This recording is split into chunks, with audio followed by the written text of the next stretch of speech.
Cintia Viteri, asambleísta del Movimiento Madera de Guerrero, pone con frecuencia el dedo en la llaga, dice cosas incómodas para el poder, pero claro, en este ambiente de censura y autocensura, de persecución y de denigración a la prensa independiente, no todo el país se entera, o casi nadie se entera. Hoy está aquí para hablar de algunos de esos temas incómodos para el poder, de algunos de esos dedos en la llaga que ha puesto y que ha hecho doler. ¿Cómo está, abogada? Buenos días. Buenos días y gracias por la invitación, Jorge. Quiero hablar del tema de lo que usted habló sobre el 30S a propósito de la persecución a Cleber Jiménez, pero antes quiero hacer un par de preguntas de dos temas de la Asamblea Nacional que me parecen importantes, del Código de Ordenamiento Territorial. ¿Va a ser aprobado en los términos que quiere el gobierno y el objetivo es limitar los poderes de los alcaldes ahora que ganó la oposición y que el gobierno perdió el 23 de febrero? Bueno, si lo van a aprobar en los términos planteados por el gobierno, es preguntarle al juez y a la parte lo mismo, y me refiero al gobierno. Él lo hace y él tiene los votos para aprobarlo. Raro sería que en el núcleo cambie el proyecto respecto de querer ponerle un pie encima a las autonomías de los gobiernos seccionales en el país. Así es que si se va a aprobar, ellos tienen el número de votos, eso no significa que tengan la razón, así es que probablemente pase. Ahora, como es un proyecto que contraviene la Constitución, porque la Constitución dice que el uso de suelo es una competencia exclusiva de los alcaldes. Exclusiva. Exclusiva. La misma Constitución también dice que cualquier norma que contravenga una de las de lo señalado en la misma no tiene eficacia alguna. Entonces, estamos hablando de la Constitución, de la misma Constitución de Correa. Hecha por Correa para Correa. Dice esta Constitución que cualquier norma que se le oponga a la Constitución no tiene eficacia.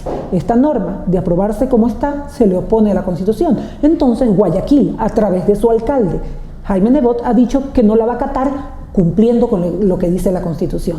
Y para que pueda ser explicada en términos sumamente sencillos, Jorge, ¿qué significa esta ley? Significa que ahora y siempre los alcaldes, a través de la Constitución, han tenido la competencia de decidir en sus ciudades qué parte de la ciudad se construyen viviendas, en qué parte comercios, en qué parte industrias, qué parte es urbana y qué parte es áreas verdes, qué parte es urbana, qué parte es rural. ¿Qué dice esta ley? No, señores, ustedes ya no lo van a decidir. Va a haber una superintendencia que va a sancionar a sus empleados si contravienen esta ley, lo cual patea las autonomías administrativas. Y segundo, va a haber una junta reguladora a la cual le van a tener que consultar, pedir permiso, pedir aprobación de cada plan que hagan ustedes respecto del ordenamiento territorial o el uso de suelo en sus respectivas localidades. Esto sencillamente, como te dije hace un momento, golpea, patea las autonomías que son políticas administrativas y financieras. Política, el derecho de decidir de los gobiernos autónomos descentralizados. Administrativa, la facultad de ejecutar. Y financiera, la facultad que tienen de tener recursos propios, el derecho que tienen de tener recursos propios para poder ejecutar la obra. Como esto contraviene la Constitución, en Guayaquil al menos no se va a hacer uso de esa ley, no se la va a respetar. Ahora, este apuro por aprobar esta ley fue desencadenado por lo que el gobierno perdió las elecciones del 23 de febrero. Tratan de decir que no. El presidente y el señor Pavel Muñoz tratan de decir que esto es una propuesta que ya venía desde hace tiempo. Vamos a ver en qué términos venía de ese tiempo. Porque a confesión de parte, relevo de prueba, el señor Pavel Muñoz de las Emplades dijo en una conferencia en Medellín, entre comillas, cosa que él no corrigió ni ha desmentido hasta el momento, creyendo a lo mejor que acá a Ecuador no llegaba esa noticia, dijo que esta ley, hablando de esta ley, dijo que en virtud de que en Guayaquil y en Quito habían ganado, según él, gobiernos de derecha, corrían el riesgo de que estos alcaldes no pusieran en marcha el modelo de la Revolución Ciudadana. Y mi pregunta es, ¿el modelo de la Revolución Ciudadana, donde se lo aplicó, que fue en la ciudad de Quito, no fue rechazado por los quiteños al elegir otro modelo? Y en Guayaquil, pese a todas las prohibiciones de las cuñas, a todos los agravios, a todas las cadenas, a todos los insultos, Guayaquil no volvió a decir, no queremos el modelo de la Revolución Ciudadana, queremos el modelo que hemos tenido hasta ahora, que sí, lo consideran exitoso. Entonces, ¿cómo es que a la fuerza quieren imponer a través de una ley un modelo que perdió no solamente en estas 2 ciudades, sino en las más grandes ciudades del país? En 9 de las 10 mayores. Bueno, veremos qué pasa. El otro tema es, sé que el asambleísta Páez presentó o está por presentar, Andrés Páez, un proyecto de ley contra el bullying, un tema que cada día angustia más, sobre todo a los padres de familia. ¿Cómo va esa ley? Está puesta en el orden del día, pero no para tratarla, sino para archivarla. ¿Para archivarla? Para archivarla. La mayoría de la Asamblea, quien decide el orden del día, quien decide también qué proyectos se ponen, cuáles se archivan y cuáles no, ha decidido que el proyecto de alguien que consideran opositor pase al archivo. Pero solamente la van a archivar. La van a archivar porque sin la discusión. Presentó un diputado de la oposición. Esa es la línea que ha venido en la práctica dándose hasta ahora. La mayoría de proyectos presentados que ellos consideran oposición, es decir, no son parte del proyecto de la Revolución Ciudadana, si no eres parte de ese proyecto, eres oposición, han sido archivados. Este proyecto, que es fundamental a mi criterio, porque he leído muchas noticias en los medios de comunicación y en materia internacional muchas más, de lo que está sucediendo aquí en el Ecuador, que chicos han llegado inclusive al suicidio, chicos nenes pequeños de 9, 10 años, 11 años, acosados en los colegios a través no solamente de sus compañeros físicamente, sino a través de mensajes por las redes sociales, y terminan matándose. Es un problema que en el peor de los casos le quita la vida a un niño, y en el menos duro de los casos también se la quitan porque lo vuelve un niño depresivo, un niño triste, un niño sin ánimo para hacer absolutamente nada. Yo creo que esta ley era fundamental ser tratada en la Asamblea Nacional, sobre todo para la protección, no solo de las víctimas, sino que los padres estemos atentos. Si nuestros hijos no se podrían convertir en algún momento en los victimarios, saber qué hacen, saber que eso es un delito, saber que eso conlleva una sanción. Sin embargo, como te digo, el día de hoy será archivada, y digo será archivada porque la mayoría de los votos los tiene el partido gobierno. Qué barbaridad, no hubiera creído que se podía llegar a tanto. Bien, quería hablar del tema de lo de Clever Jiménez, porque él está siendo perseguido, es prófugo de la justicia oficialmente.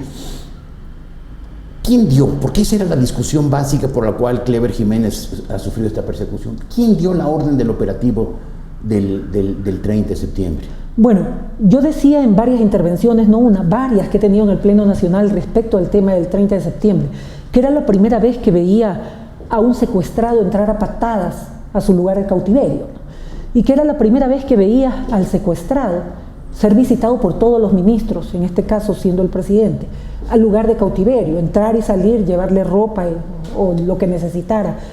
Y lo que es peor, que a través del único medio de comunicación, la única cadena, la oficial, que todos estábamos obligados a ver, confesó, y ese fue el video que presenté en el Pleno, que él estaba comandando la nación desde el hospital. Eso dijo está grabado expresamente, primero el señor Freddy Ehlers, en esa cadena, ministro del gobierno, ministro entonces, no de un canal privado, sino del gobierno, dijo: el presidente Correa está comandando la nación. Esto lo pueden ver en el internet, que deben estar los videos. Yo sí lo presenté en el Pleno, yo seguí esa transmisión porque estaba en la ciudad de Guayaquil y pude oír cada frase de lo que se dijo ese día.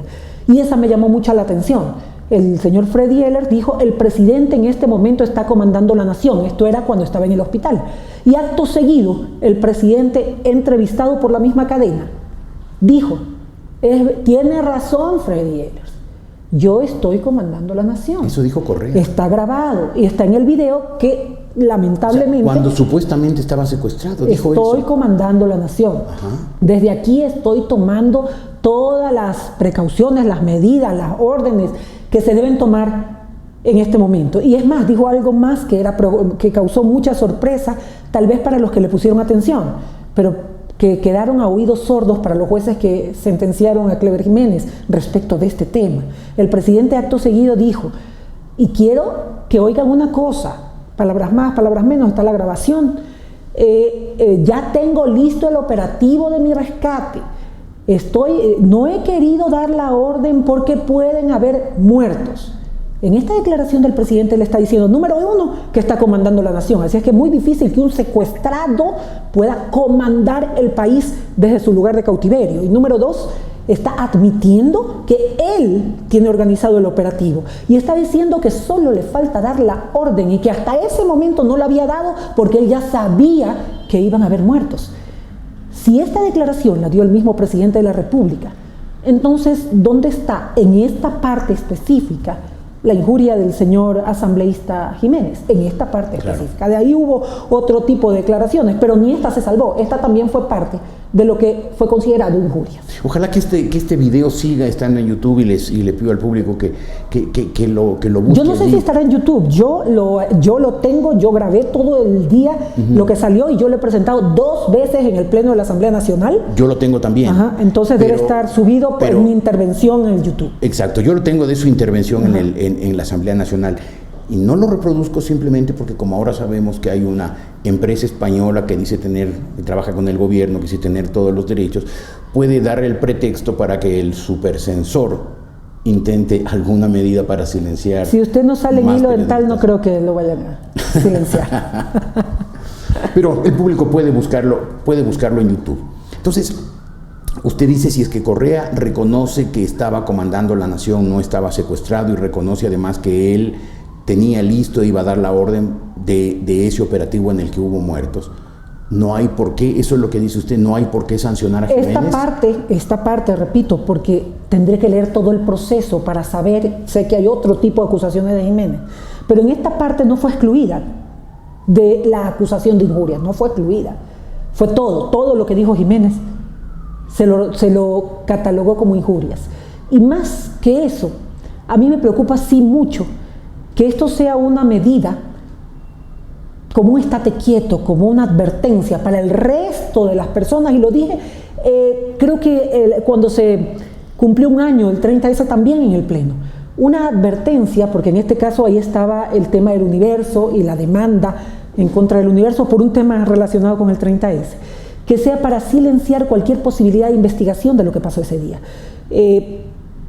Lo que sucedió ese día, los hechos se produjeron en virtud, lamentablemente, de que el presidente ingresó a la fuerza a un sitio donde no estaba él, donde estaba la policía, y trató de hacerlo por 2 ocasiones. La primera no le dio resultados, se enojó. ¿Usted cree que eso provocó a los policías y los enardeció? Tanto sí que el mismo presidente dijo: me han dicho que no debía haber ingresado, pero ese es mi carácter, soy fosforito.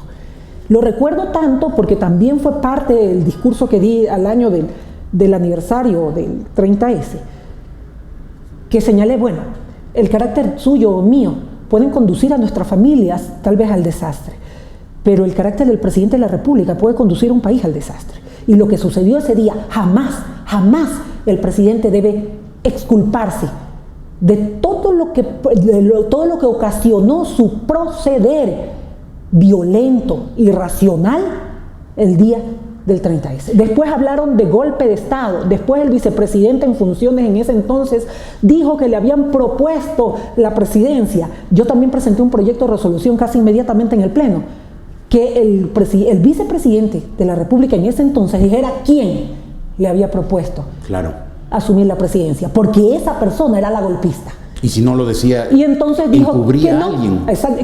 Que alguien en la calle, a ver, un golpe de Estado sin nadie que tome la bandera o reivindique el golpe. Número 2, nadie quería el cargo del presidente de la República, ni siquiera el vicepresidente. Número 3, el presidente se le ofreció un fantasma. Todas esas son preguntas que quedaron en el aire, y creo que mientras dure el gobierno, que seguirán en el aire. Algún día se sabrá. Por ahora la versión oficial tiene demasiados agujeros negros, pero... demasiados agujeros negros y demasiadas amenazas a todo aquel que ose investigar. Cuénteme, asambleísta Viteri, ¿a Clever Jiménez le levantaron o no levantaron? Nunca. A ver, nunca. ¿Y esto a usted, asambleísta, le atemoriza? Porque la inmunidad parlamentaria es intrínseca a la actividad parlamentaria. Existe en los 1000 años que existe el parlamentarismo. Parlamentos como el de la isla de Man ya tienen 1000 años y la inmunidad ha existido siempre, pero si se la elimina de hecho, aunque no de derecho en el Ecuador, ¿usted como asambleísta se va a callar? Mira, no me he callado hasta ahora. Sé que la autocensura existe en varios medios de comunicación independientes. Sin embargo, tengo todavía mi curul para poder decir lo que pienso. Cada vez que yo les presento un video donde se miran al espejo los legisladores de Alianza País, sencillamente se callan. Nadie, no hay uno capaz de pararse y refutar lo que está viendo, porque es mirarse al espejo. Si esa es la única alternativa que tengo, la seguiré ejerciendo. Yo quiero que la gente comprenda que la inmunidad parlamentaria solamente me protege de lo que digo y de mis votos en el ejercicio de mis funciones. Se ha querido malinterpretar por parte del gobierno diciendo que la inmunidad es impunidad. No, no es impunidad para ningún delito común, para ningún delito que no esté relacionado con lo que decimos y opinamos en el ejercicio de nuestras funciones, igual como nuestros votos. Decían que lo de Clever Jiménez no pasó a votación porque no era parte del ejercicio de sus funciones. La Constitución dice que nuestra función es legislar y fiscalizar. Clever Jiménez estaba fiscalizando, con razón o sin ella, lo que sucedió en el 30S. Dicen que no debió haberlo llevado a juicio porque entonces se despojó, dijo una legisladora de Alianza País, de su inmunidad parlamentaria para ser un ciudadano común. Ella debe saber que ese es un derecho del cual no te puedes despojar, que es un derecho constitucional, que te lo puede quitar la Asamblea y nadie más. Y también dijeron que no era necesario por eso quitarle la inmunidad a través del Pleno, porque lo que dijo no estaba en el ejercicio, no era parte del ejercicio de sus funciones. Mi pregunta es, ¿quién decidió que la investigación que hizo Clever Jiménez, repito, con razón o sin ella, que la fiscalización que llevó a presentar un juicio a Clever Jiménez con razón y sin ella, no era parte del ejercicio de sus funciones? ¿Quién lo decidió? ¿El CAL? ¿O dos legisladores? ¿O el presidente de la República? ¿Por qué cree que en la Constitución y en la ley dice que el tema pasa a votación? Si el tema pasa a votación, significa que el Pleno debe decidir si lo que dijo el legislador era o no parte del ejercicio de sus funciones, porque si no, sería inútil la votación, pues ya lo decidiría el CAL o lo decidiría la presidenta o el presidente de la Asamblea o quien haga sus veces, o el presidente de la República, que es lo mismo que decir la Asamblea. Claro. Abogada Viteri, gracias nuevamente. Gracias a ustedes por la invitación, mucho gusto. Parece que usted disfruta poniendo el dedo en la llaga. Me encanta me encantan los temas que tengan que ver con la nación y sobre todo los temas investigativos, siempre me gustaron. Y esto especialmente, hacer denuncias, parece que le ha tomado mucho el gusto. Gracias por haber estado aquí. Gracias a ustedes por la invitación. La abogada Cynthia Viteri, asambleísta del movimiento Madera de Guerrero, que suele estar en alianza con el Partido Social Cristiano.